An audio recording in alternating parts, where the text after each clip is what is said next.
এভাবে চাকরি নাই, খেত খামার নাই, ড্রাইভারি নাই, ব্যবসা নাই, কিছু নাই। আল্লাহ তুমি তো সব পারো, সব পারো।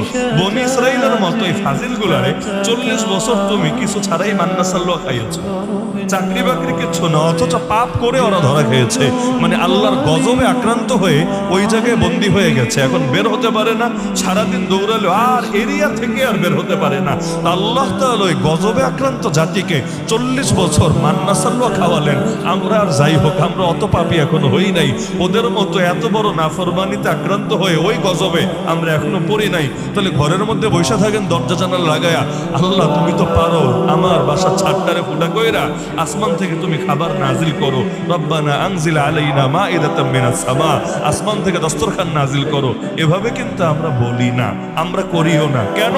আমরা বুঝি আল্লাহ সব পারেন, কিন্তু আল্লাহ দুনিয়াকে একটা সিস্টেমের অধীনে বানিয়েছেন। আরে আল্লাহর তো ফেরেশতাও লাগে না।